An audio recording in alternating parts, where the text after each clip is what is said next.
Hi, I'm Adam Jennings, and this is Awaiting Approval, a podcast about the messy human side of creative leadership. Today I'm joined by Jane Cook, Head of Design for ex-Uswitch, Global, Visa, Vodafone, Dell, Hasbro, and Mattel, and many more, for a relaxed two-way conversation about her journey, the lessons she's learned, and what it takes to lead with creativity and honesty. Jane, hi, welcome to the show. Hey Adam, it's really great to meet you. I know we had a quick chat yesterday, so I'm super excited to see where we're going to go today. All the crazy stuff we're going to talk about, hopefully. Awesome. Me too. I want to start us off, like always, nice and light, and in a way to help people get to know a little bit more about you. So if we were meeting in person to record this today, where would you suggest we meet and what drink would you order? Okay, that's super, tough question for the first one. So many places and so many places that I love, but it would have to be at Wimbledon, preferably on the tennis court if we could get on it.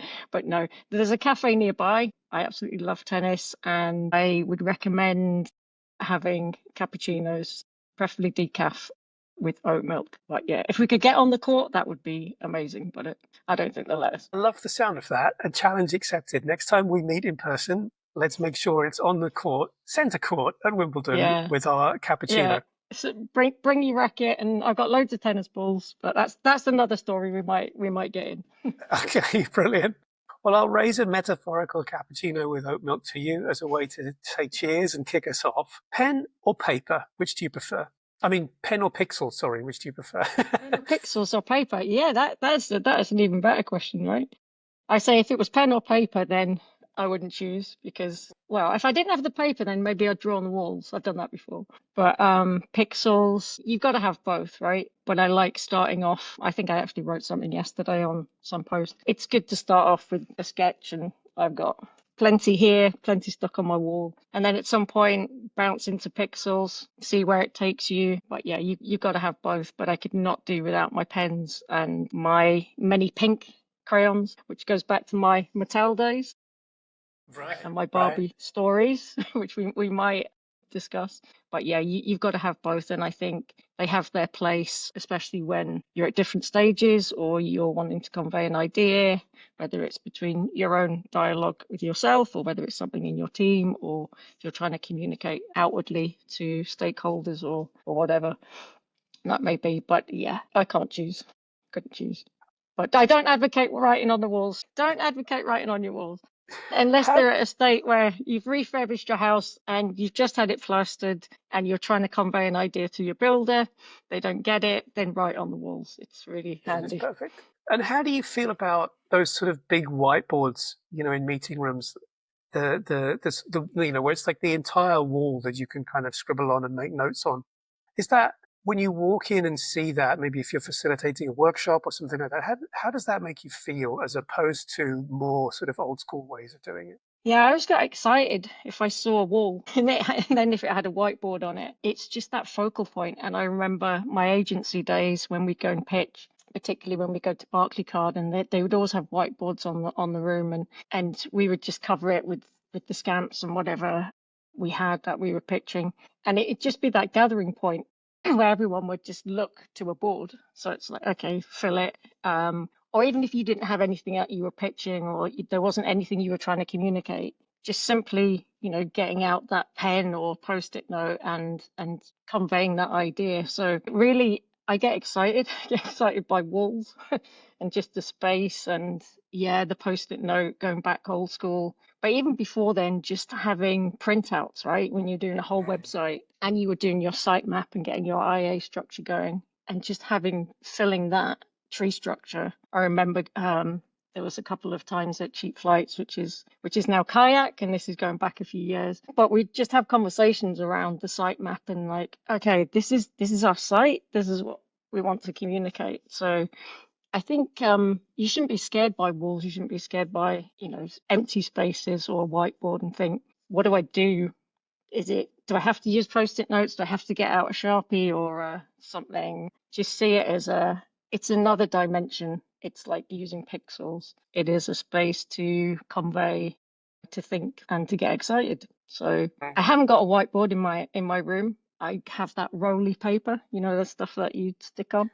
Oh yeah, yeah, excellent. Yeah, and it just sticks, and you're like, great. And I did use it when we were doing plans for our house renovation. Just covered the wall and started drawing and having conversations with potential builders. So I won't bring it back to building and houses too much. We'll keep it to design. Keep it to that. There's something about a shared way of communicating through a sketch, though, isn't there? There's something that is sort of instantly recognizable. It's funny, another episode that I've recorded, the guest there was talking about making noises to describe the kind of movement he wanted in animation. You know, he would say, and so, and then it goes, whoosh, and then the animator would just get it because they knew what that noise meant. And I think it's the same with doing a little scamp or a little sketch. It just conveys something that words in a way quicker than words can, especially if it's cross-discipline. So I love that idea. And I love the idea of a white space, a white wall, a flip chart, or whatever it might be, being this kind of ripe, open space ready to tell a story on, as opposed to, oh my God, I've got to fill that with something. Yeah, the expectation, isn't it? It's that it must be post-it notes like it used to be, and then it was like, well, we're teams or we're, managers or leaders or whatever the scenario, where we're just using it because we're expected to use it. And then it became overused, or maybe the appropriateness of why we were doing it had just lost its meaning. And yeah, I was just thinking when you were saying like the swoosh on those animations, and that's what you're trying to convey, is that feeling, that emotion. It's just, how do you do that if you're remote, right? I'm kind of, my mind's going off on, when we went to lockdown, and then it was like, how do I hold up this piece of paper, that I'd always scribble on everybody's notepads, just like, look, this is team structure, or whatever it was. And then it's like, oh, all of a sudden we're all remote and we're on cameras, and something that we were talking about yesterday about the phone call versus the camera, and going, is it, which is appropriate? Like, it's okay to go back to a call, but just kind of going like I just did before. Hey, we can still do this, right? This screen isn't in the way, so the whiteboard shouldn't be in the way. And as you can see, it fills me with excitement, and just makes me want to want to convey ideas, or just, it could be a movement, it could be one tiny thing, or it could be a replacement of someone in your team, right? You're going to go and sit in this team now. What does that mean? Well, let's draw it out. And you Yeah. get crazy looks like you're mad. What you doing? But I think I agree. I think it's, like we say, it's a quick route to finding common ground, a quick route to finding a common understanding of something, even if that's fuzzy around the edges. It's like, okay, I get the core of what we're talking about, and then we can kind of build. I'd love to yeah, kind of take a sharp swerve away from the possibilities of the blank canvas and go take a bit of a journey through your career. If you could go back to the very first design job that you had and then give us a bullet point of your journey up to your first leadership position, and then from there to where you are today. yeah. So we mentioned the Barbie dolls. It has to be brought in. That was my first role out of college. I studied industrial design. Who knew about the web back then? Went to Italy, was a junior product designer, and basically I did anything that I could or was told by the senior designers, whether it, go and look for inspiration in Milan, go and buy magazines, go and buy fabrics. And that still stays with me today, because I learned about brand, and not that this is a deep conversation about, Barbie dolls, but it was so pivotal in my career, because I learned how to work. I came out of college, we were not ready. We came out with lots of ideas and lots of drawings. So that was great, just to, see what collaboration was about, learn to work with engineers, learn to work in a workshop where, your ideas were getting put into prototypes. And you can see these common patterns. I mentioned prototypes and collaboration. And that, come back to now, 25 years later, we're still doing that, in our leadership roles within our teams. So from there, I came back to London, just a quick bullet point, and landed at a startup, and they needed someone to operate the Mac. It was a software startup, so we're building actual physical CD-ROM discs, if anyone can remember those. And it had all of the data on it, and they'd sell it in curries, and it was the electoral roll data. It was a company called 192, which is still going. And I was there for 6 amazing years. And I just from there got into web design. I could use the Mac. What's web design? I'm a product designer. Okay, my transferable skills at that point, my brain's going, yeah, you can do this. You can operate the Mac, you can draw, you've got ideas, you can be creative. Let's see where it takes you. And from there, I built up the team. I wasn't thinking titles. I wasn't thinking, what is this going to mean for my career? I was just having fun. And I realized that I really love, well, we would probably call it mentoring now or coaching. And as I built the team up, probably about 5 designers over that 6-year period, it really sparked something in me. And it was that relationship with people and just, seeing how we operated together, how I could help. And I wasn't thinking about leadership roles. I wasn't thinking about being a manager. And from there, I kind of just went from different sectors, different size teams. I've managed and led from 2 designers all the way up to 20 plus. And my journey, as you said before, has taken me from cheap flights to Visa to Vodafone to working on Barclaycard projects and some, just really, really great opportunities. And I like to think I'd made some good choices as well. But I didn't want to get pigeonholed. And throughout that, as you mentioned, Adam, how did you get into leadership, right? How is someone's journey look? And I always say everybody's journey is completely different. It's your own, and you should just reflect on it and just tell it like it is. Like, this happened, went from here to here, and I wouldn't change anything. I've learned so many things that I probably would do way different, but I can't change my journey. I own it, and I love the opportunities that I've had. And real leadership for me actually started probably at cheap flights and realizing that I could lead design through the team and I could lead it through others, and was good at forging those relationships with engineering teams and with product, just working together. We used to be really a lot more tight knit back then than maybe the distributed teams we've come to see in organizations now. So that's kind of led me to my current sort of dalliance with the health tech sector over the last 2 and a bit years, something that I'm no longer in, but has been a fantastic journey. And just getting to the opportunity or having those opportunities to form more strategic teams and leading design far up across the organization. So I'd say that's hopefully a whistle stop of my career and maybe more bullet points than you wanted there. So yeah, it has been great. And I'd say there are many, many learnings and takeaways. And one of them is you don't stop learning. This is a learning curve now, the conversation we're having and seeing what we're going to discover. So yeah, I just get excited by all of it. And if I reflect on it, there's been some really challenging moments and very low moments. But yeah, that's me, and that's where I'm at today. Thank you for sharing that. Also interesting that you mentioned, the highs and the lows, because I'd love to know if you, when you think about that whole journey, if you could go back to just one place to who you were then, but knowing what you know now, where would you go and what would you say to yourself? Yeah, I kind of think about this constantly, and I have a mentor, and he always gets me to reflect, and he probably would have a go at me for no, he wouldn't, in a nice way, of saying write down your thoughts and have this collection of stuff rather than have it in your head. And I think that's probably the one starting place I would say is I think I kept a lot in my head, tried to work out so many things. So if I was going back, I'd say don't be afraid to write, because I used to draw and I still draw. That was my strong communication tool. And I'd say do that, and had been more open to different forms of communication. Like I completely used to freak out if I had to write. It just would be, I'm not doing it. And I put it off, and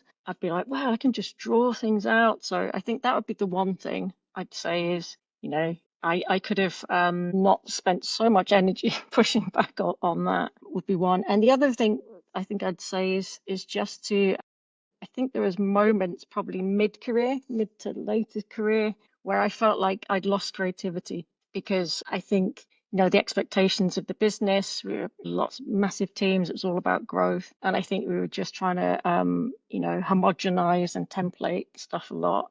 And it was almost forgetting what you loved about, what brought you into the industry in the first place. So I'd say that never forget your creativity and never forget your strengths. And if it starts with the sketch, don't let anyone tell you that that's rubbish or it's old school, right? Or crayons are for kids or whatever. So I'd say remember that, remember what got you to where you're at. And are you going to listen to that when you're in your 20s starting off? But if you could have these kind of like post-it notes that come and, you're there, it would be great to just send them through a timeline. Great, what's this? Yeah, there's probably a lot more, but I think those are the main ones for me is just to hold on to that creativity. You're never going to lose it. It's going to go through different transformations. It's going to shift. You're going to flex it and expand it in different ways and be open to those communication channels. And then don't be scared, right? And then I'm sure we've all been in those situations where hindsight and a bit of experience that comes with age is amazing because you're like, yeah, well, just do that and just do that. But yeah, I'd say like when you're in that state of you can do anything, right? You land at Mattel and it's like, well, why don't you make a rock climbing Barbie doll? Well, because of this, and this, Jane. Yeah, but it'll be fine, right? We need to remember to just even push that even more. Who knows? Who knows what we might end up with? But yeah, a few nuggets there. Absolutely. Really candid response. Thank you. I appreciate it. And there's a really powerful sort of balancing act of going with your gut feeling, but having imposter syndrome and knowing when to listen to one and when to push back against it.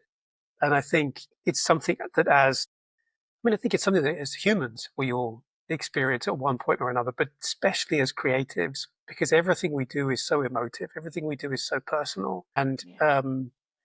it took me a long time to get to the point where I could genuinely say I'm proud of the work that I do, but I'm not too proud to look at it objectively and to hear feedback and to take criticism on board and really kind of work that into my process and work that into whatever the result is. Because at the end of the day, the more we do that, the more we allow a collaborative sort of effort. And by collaborative, I don't just necessarily mean with other people. It might be with those multiple voices that are inside us that are saying, this feels like the right route, but then on the other hand, oh, but there's this reason why maybe I shouldn't. And that's a collaboration internally, right? And then I think the more that we look through that and the more that we can sit with and listen to that conversation and then say, okay, like I've taken on board all the aspects here and I still think this is the route forward and have that conviction and that confidence to kind of walk in that line. And I think the other thing that was lovely about what you said was your creativity never goes. We'll take peaks and troughs and there'll be some places that bash it out of you because of the work or because of whatever the culture is of that place. And then you'll go somewhere else and it will really flourish again. And I think those moments where you're absolutely right. Those moments where you're feeling like, why did I get into this? I didn't get into this to make 100 banner adverts every day. I got into this for something else. And I think um, that's such a strong reminder for anyone, probably at any stage of their career, because I think we all have those ruts, even those of us that have been around for a while, where we're like, I don't get it anymore. I can't find that spark on this particular piece of work or this project, or, I don't quite understand why this is happening or why I'm feeling this way. That's just part of it, I think. And I think you put Yeah. it beautifully. Yeah, and I think you just summed it up really nicely as well. And yeah, it's probably a topic in its own right, but I think that's it. What you're saying about the feedback and being open. And I can't say I was the most open early on in the career. I think design has evolved, right? You mentioned about the pixels and the paper and the pen and the walls, and it is being open. And I think the setups that we used to have within the industry possibly weren't the most collaborative, right? And designers were expected to just go off, as we've heard many a time. And when you look back on it, it's so true. Well, you go away and you got 2 days and come back, and then it's almost that defensiveness you built around you, because not necessarily because maybe you wanted to, but it was expected because you were on your own.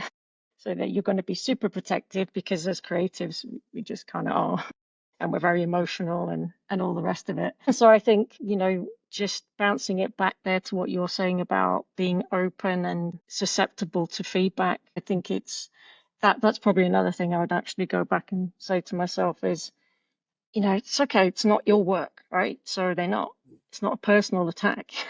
And this is something I've recently said when I was doing a workshop for a company, an agency in India called Pineapple. Lovely team. And I was saying like that you don't own the work, and kind of like, and hopefully it's going to make people think, well, what's she on about? Don't own it. And if you can kind of like cork that and all the other things, and it's like it's almost like you letting go, right? But it's not easy. I'm not saying it's like, you're saying we're human, right? And we do it all the time. It's like, well, arms crossed, and this is mine. I just spent 2 days on it. So hopefully, we're seeing, less and less of it as we become more open to feedback and we let more people in, right? We let more people into that process and share it, and we set teams up in a way that do that. And that's something that I'm, really interested in and really believe in doing a lot more of than we ever had before. Hi. If what you're hearing is resonating with you where you are in your leadership journey right now, stay tuned until the end. I'll share details on how you can work directly with me to level up your creative leadership. One of the things that I've found and that I talk a lot about when I'm mentoring younger designers, especially product designers, is to bring in other disciplines, not just creative, but tech as well, as early as possible. For example, I'm a big advocate of bringing engineering in as soon as possible, because often teams are set up for a certain degree of failure because they won't bring engineering in. So engineering already feel on the back foot. They already feel like they've been excluded to some extent, that their input hasn't been worth bringing them in early enough. But they have really valuable expertise to offer. And so what happens is designers go off and create this amazing vision of what the product could be that could never possibly be achieved with the time and resources that engineering have got. But design doesn't know that because they haven't spoken with engineering, and engineering hasn't had the opportunity to input that with their insights up front. So you get this handoff, and engineering is, well, we can't do that. We can't do that in that time, or we can't do that in that budget. Whereas if you bring engineering in right from the beginning, there's an opportunity to have a shared wisdom moment where design can say, well, wouldn't it be great if we could do this? And engineering would be like, yes, but we probably haven't got the time for that. How about we do this for the first version, which would build a foundation that then subsequent versions we can do with your original idea on. And everybody gets ownership, everybody has input, and everybody feels like they're working towards the same goals. And I think, to your point of allowing that collaboration, of sidestepping the imposter syndrome that gets in the way of saying, I don't know everything, and I need other people who are experts in their field to give me their input. It also, that especially I've seen this, and I know you would have seen this too, in large organizations, that idea of, well, I don't want to lose ownership of my team or my budget or my features or whatever it might be. There's so much at play that we put in place to block that collaborative effort. So it's really nice to hear that, that route from you of no, like, let's be much more open to this. Let's welcoming of that collaboration. Yeah, and I absolutely. guess possibly it might filter into your answer to the next question, but when you think of everything that you've done, can you pick one piece of work that you're most proud of? I always find that one a really tough one to answer because there's been so many proud moments on like a scale, right? Of just like if that's a 5 and then a 10 and a going up to 100. And it's one of those kind of you get in an interview and they're like, oh, tell me about this, and you're just like, one, you're trying to have like unblock your mind as to all the things that you've gone through. So you go all the way back, and then you're kind of like, do I want to say something from the beginning? Will that look like it's really old school, or we haven't made any improvements with the team since? But there's a couple of moments that I think proud, and I always try and break it down to the people and then the product and then what it's done for the customer, and all of that is entwined. I'm not saying that they're not separate, but there's been some really proud moments in the team where I've seen people, designers, wanting to go to the next level, for example, and they've made it and they're just so joyous. You might have just helped them with a plan, a one-to-one plan, or some goals on how they're going to get there, and that really gets me. That just so proud of just completely for them in that moment and just watching it rather than sharing in it. So there's been a lot of those. I'm not saying that, I have a magic wand and everyone's just going to go and get there and they're all going to be really joyous, because it is a team effort, and it takes a lot. And then in the work, there's been some moments where I've been really hands-on. And one that sticks out is in Vodafone, when responsive design was coming out. And like with everything, like we'll mention AI, might come with a manual of its own. But at the time, when you feel like something is happening and you get really excited and everyone's talking about it, it doesn't come with a book, doesn't come with like, well, yeah, here's a pattern and here's a playbook, right? And here's how you're going to implement it. So I was working on the business side, which briefly crossed over with consumer, and it was kind of like the poor cousin of Vodafone. It was me and someone else, until we hired that designer, and consumer were like, yeah, 100 designers. So that in itself was super proud, because of the fact that we were such a small team, and we got access to a researcher, access to an accessibility specialist, and we created the very first like out of Vodafone responsive design, and we did it. And it's like super proud. And I remember getting like a £25 Amazon voucher or something when we had our show and tell. And I was like, oh, it's a school moment. And, I had to go up to the front and get get my voucher. And it was just really proud, because it was like, one, there was only me. Okay, you're going to join this business unit. And there was obviously, a product manager that owned the business area. And so there was me and her. And so we got this designer. And it just felt, again, we go back to the feeling of, okay, look, we can do this, right? How do we get this built? What do we do? Okay, we don't build code at Vodafone, that gets outsourced. Okay, right. So we need to put all this stuff together. Collaboration we were talking about.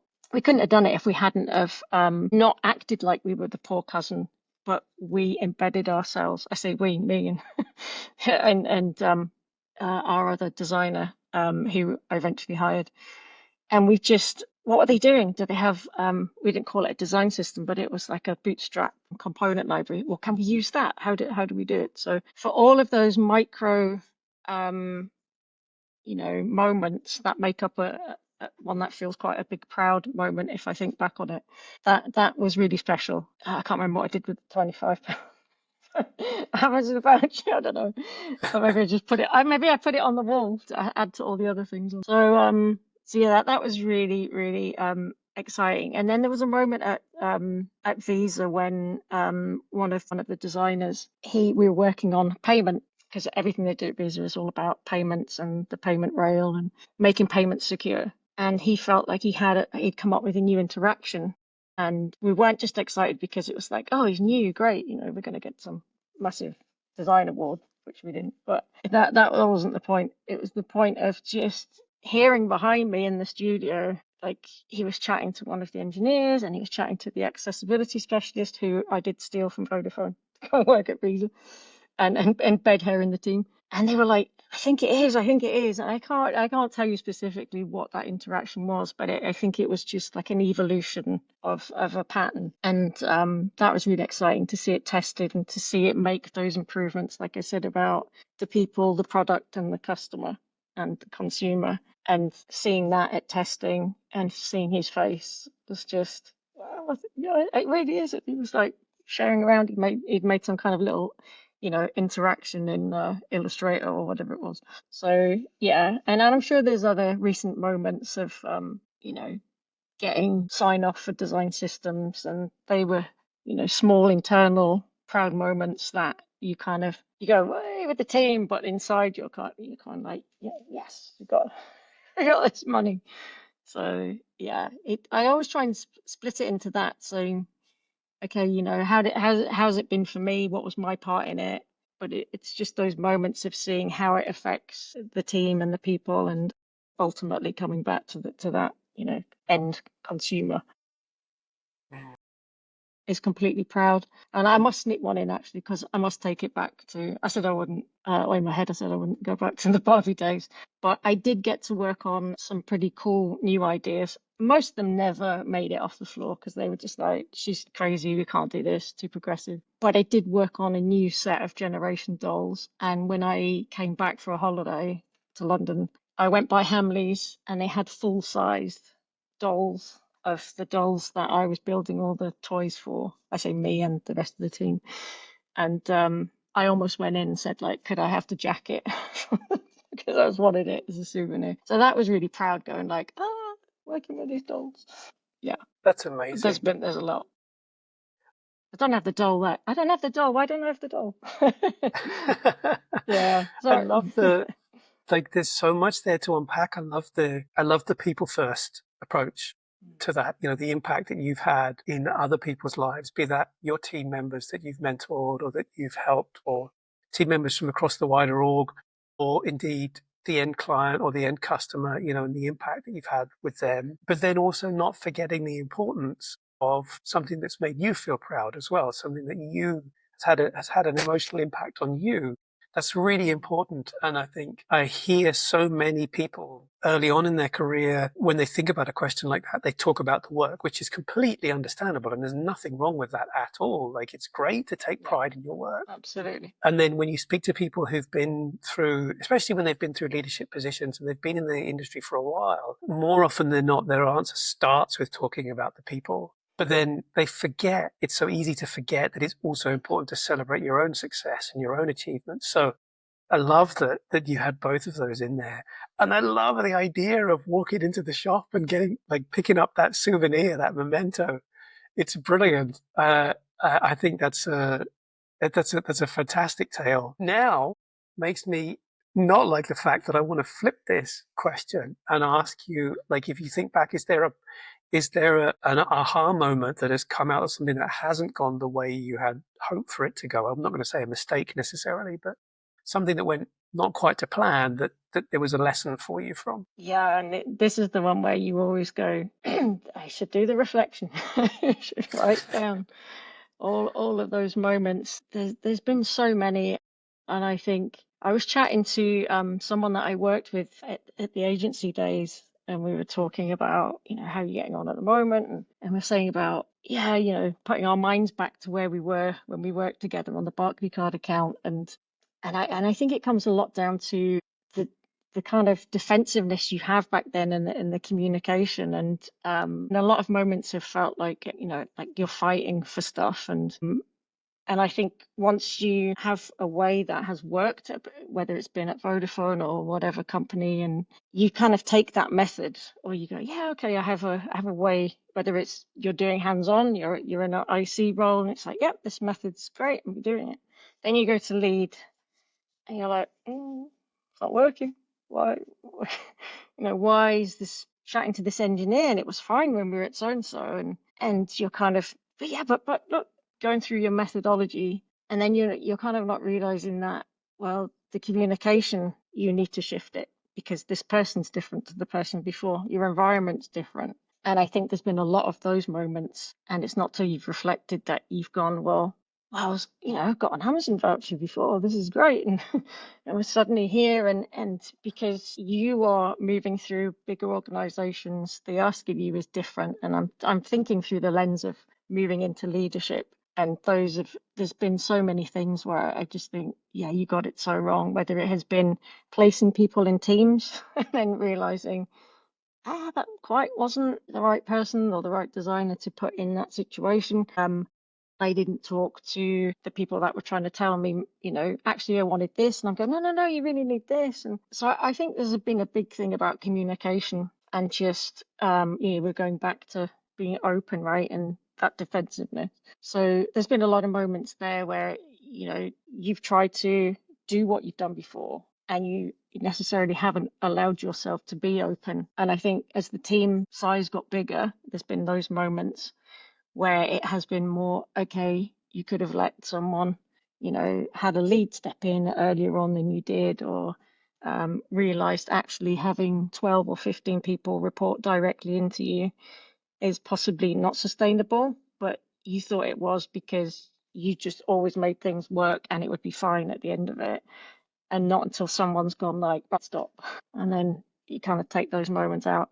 So there's been loads of those, and I think it all comes back, and I try to put this into team goals and into individual goals, is if you broke it down, what's the core things beyond design that's that you really need to learn from and always work on. And I think communication is always should be there in whatever form, and collaboration, and your design side will kind of take care of itself, right? Because it's generally where we're coming from and our strength. I'm trying to give you is there being a big boom, drop the drop the mic moment?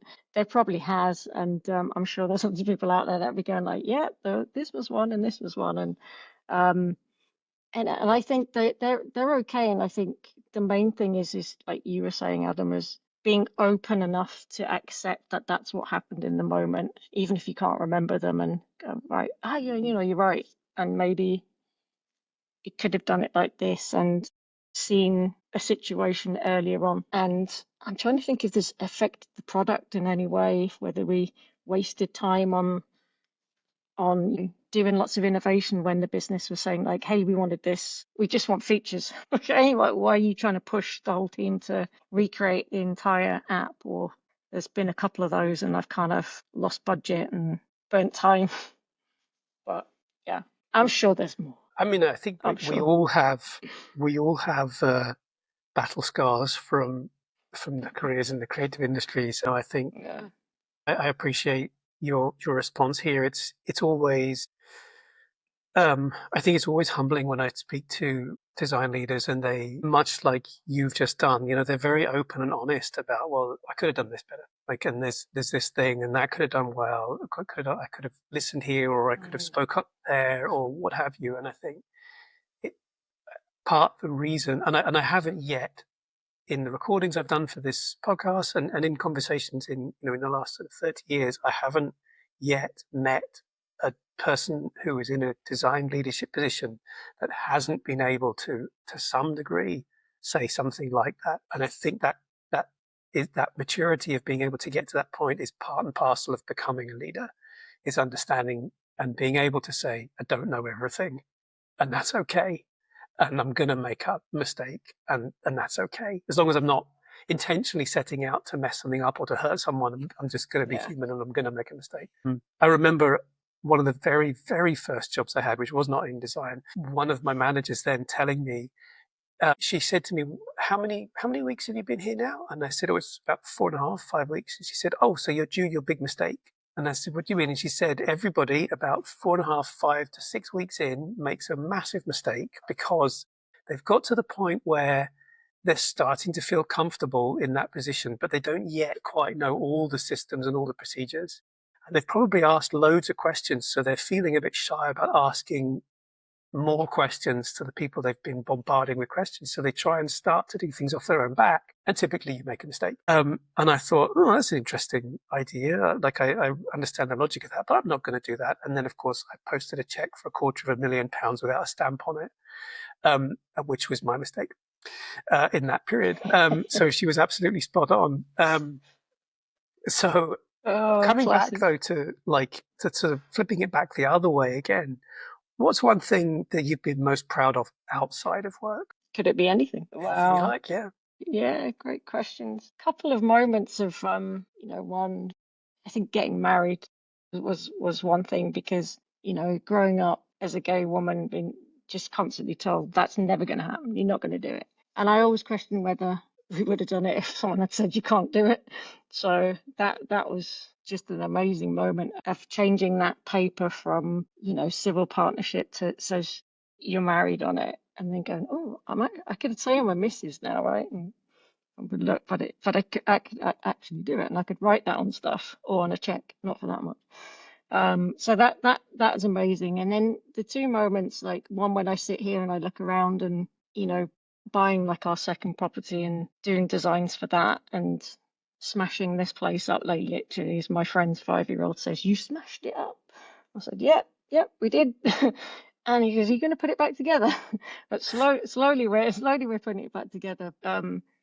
I think that has been just another creative outlet that I didn't think when you're sat in a studio in Italy as a 20-something-year-old playing with these dolls and thinking, God, I've got to come up with stuff. And then you leap to now. I mean, you don't know where your journey's going to take you. And I didn't think I'd be in this position to be able to kind of do that and have some time off last summer as well to get back to that hands-on roots of my industrial days and sanding and filling and making things. So yeah, I'm super proud of it. Not just me, but obviously my wife's contribution to that has been great as well. And I think that's been a really nice partnership and a different creative outlet and a bit of a lifesaver actually in coming back from some of those tough moments at work, the days when we were lots of commute as well on top of the lots of headaches and demands and pressures and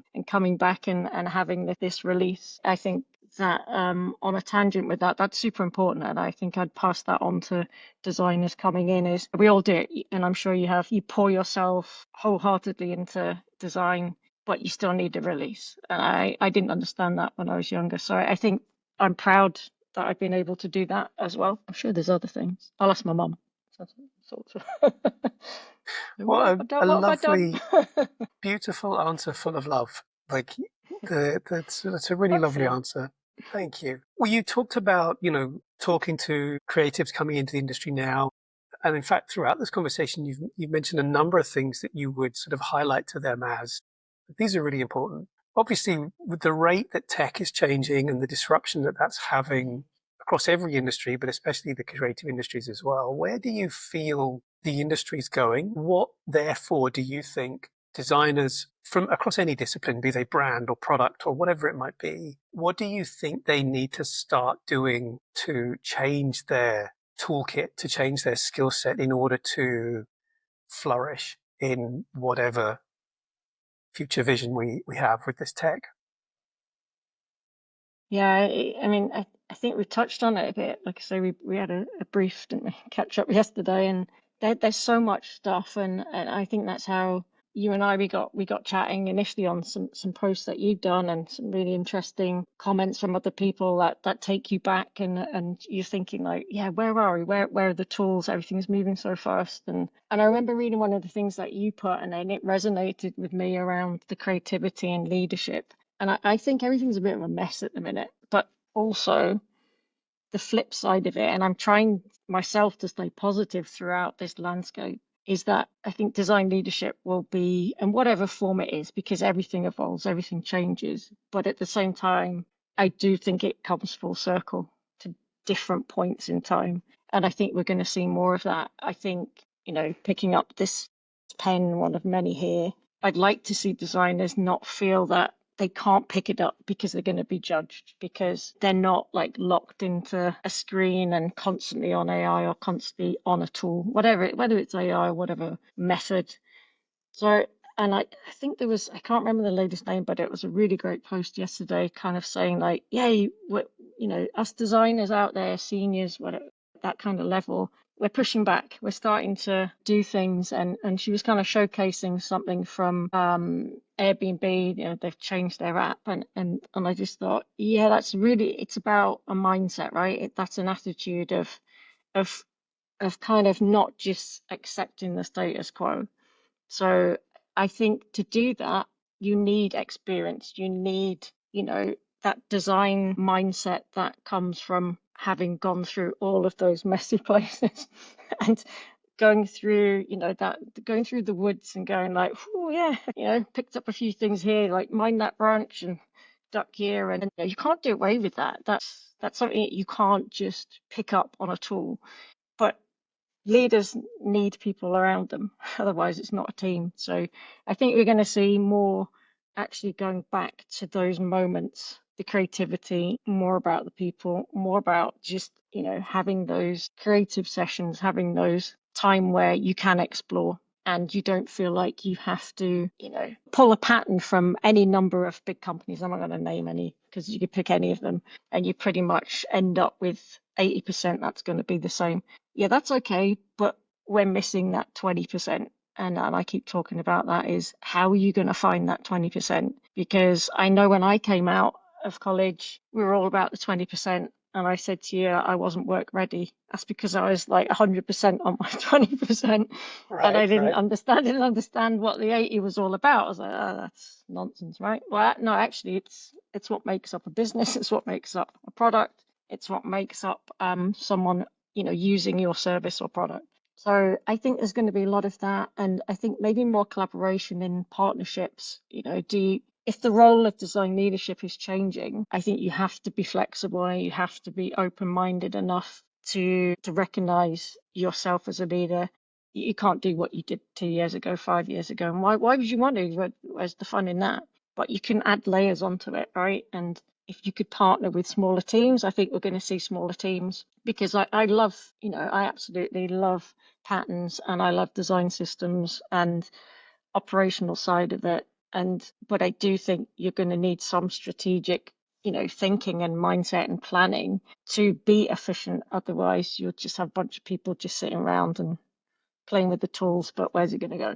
So yeah, there's trying not to get too in the weeds of it, because we still don't know yet. But my gut feeling, and I think that's something that we've been afraid to say, like, oh, I have a feeling on this, and it starts with emotion. I think we're going to be less afraid to say, but that's okay, right? Because isn't that the 20% is those tiny details? It's those feelings that you just can't cork. So yeah, more pairings, I think, smaller teams, using tools, but having guidance, right? Having, experience to guide that, I think, is super important. Otherwise we'll flounder. And I also think there is a role there to shape and help, we use the word business, but organizations, whatever we want to call them, to see that you can't just do away with something. You can't do away with just juniors. You can't do away with just leadership. You have to balance. Otherwise, we'll just have short-term gains. I don't see any big changes we're going to make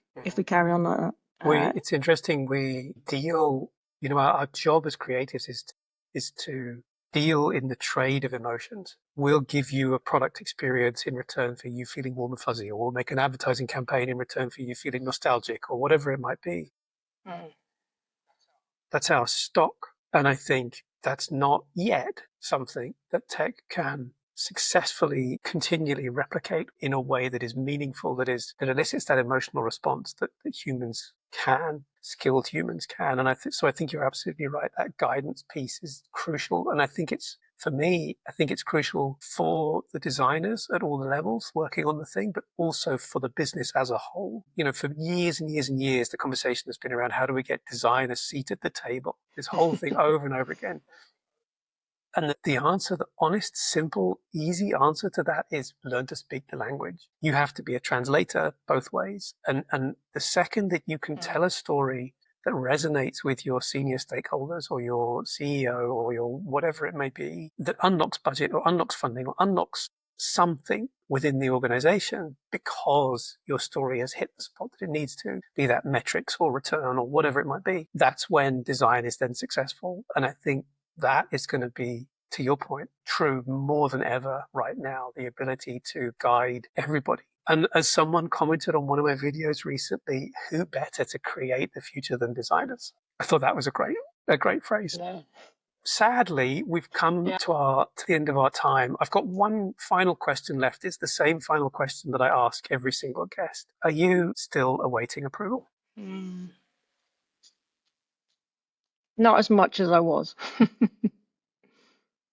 Yeah, I know exactly where you're coming from, and that has been a big discussion with my mentor, and yeah, I think that's probably a really good subject to explore and for people to share honestly on that one, because yeah, I think that there has been moments where that's probably held myself back and teams, and I haven't even known that it has all been about approval. So yeah, I think no. Let's let's leave it at that.